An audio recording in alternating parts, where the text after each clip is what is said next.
É um prazer muito grande estar aqui com vocês e compartilhar de algumas reflexões a respeito do primeiro objetivo da Sociedade Teosófica.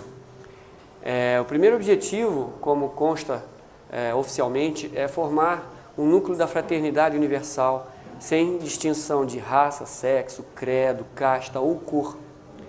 E como um primeiro objetivo, para se tornar membro dessa sociedade, a única exigência que se faz é que se aceite esta condição fundamental. E é um desafio muito grande, pois uma sociedade que se reúne com um primeiro objetivo dessa natureza e ela junta as pessoas que buscam um sentido maior para a vivência espiritual e nessa sociedade a gente trazer a importância de uma fraternidade universal, nós não temos muitas vezes a compreensão ou o alcance do que isso implica, do que a vida de fraternidade implica. Muitas pessoas já nos colocaram, aqui para os membros da Sociedade Teosófica, que o nosso objetivo está ultrapassado. Nós já somos uma aldeia global, nós já sabemos de tudo que acontece no mundo inteiro e que um objetivo de formar o núcleo da fraternidade universal seria já antiquado ou já não mais tão conveniente ou tão premente. Só que eu questiono um pouco a real natureza da fraternidade que nós temos hoje no nosso planeta. Se nós temos a fraternidade universal, que seja inclusiva até para os dessemelhantes. Está muito fácil hoje em dia na aldeia global encontrar pessoas com os mesmos interesses. E se eu gosto, por exemplo, de automóvel, eu encontro facilmente na internet clubes de automóvel, admiradores de automóvel, e assim eu vou sempre estar com conversas e diálogos com as pessoas que se interessam pelas mesmas coisas que eu. Então é fácil fazer uma aldeia global ou uma aldeia de amigos que tem um interesse comum específico, que atende a um interesse específico. É confortável, agradável, fácil e prazeroso. Ninguém vai dizer que é contra, eu não digo que é contra, é muito bom. Só que eu me questiono se nós hoje, aqui nesse planeta, temos alguma coisa a nível de sociedade, a nível de país e a nível de continentes que sejam e de raças, algo parecido com uma fraternidade universal.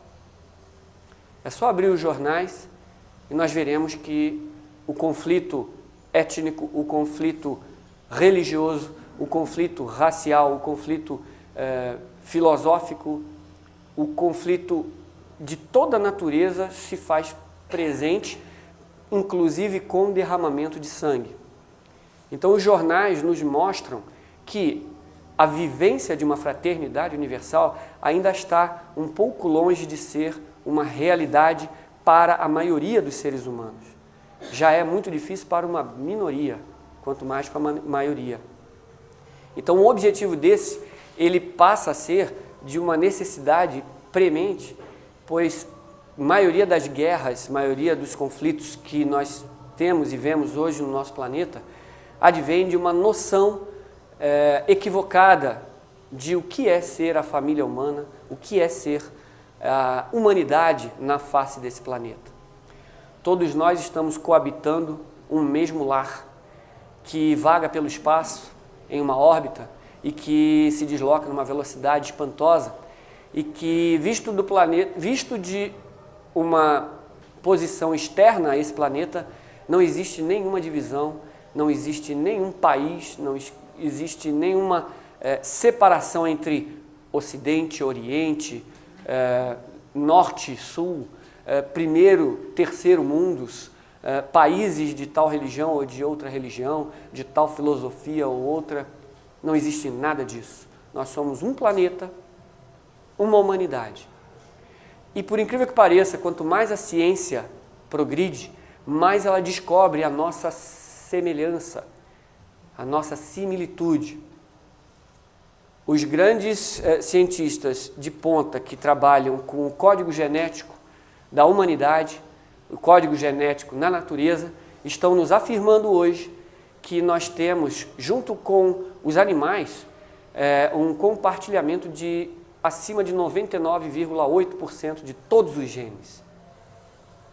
Ou seja, a minha estrutura e a estrutura de um coelho, de um cachorro, de um gato, tem a semelhança de seus genes para mais de 99,8%. Iguais. A semelhança entre um branco e um negro, ou de um asiático, a raça amarela, vamos dizer, ela é além de 99,9% dos genes. Menos de 0,1% dos genes faz a diferença entre um ser branco ou negro, negro ou amarelo e assim por diante. A ciência vem nos mostrar que de semelhança nós estamos praticamente, totalmente conectados, totalmente identificados em relação à nossa composição básica material. E se falarmos então em outro tipo de composição, a composição emocional, a composição mental, eu acho que não há diferença. Alguém imaginaria o medo de um japonês ser diferente do meu medo? É medo. O japonês sabe direitinho o que é medo e eu sei também direitinho o que é.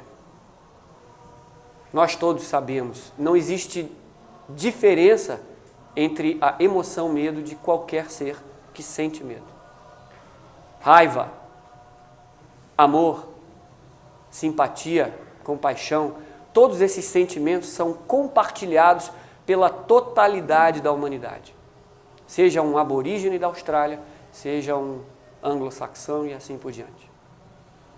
Pensamentos, nós temos alguma diferença? Podemos pensar coisas diferentes, mas o ato de pensar, ele é diferente? Então não temos dessemelhança nenhuma do ato de pensar do aborígene, do africano de alguma tribo, do índio, do oriental ou do ocidental.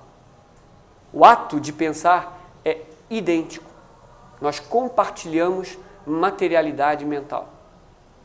Portanto, a nossa materialidade, a maioria da nossa materialidade, pois a matéria física é minoria em nossa composição, nós temos idênticos a toda a humanidade.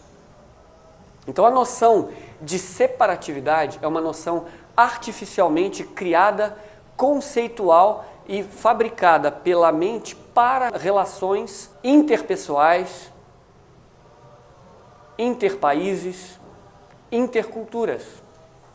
Apenas uma classificação, um método de classificação. Eu posso classificar uma flor por vários métodos diferentes, mas ela não deixa de ser flor.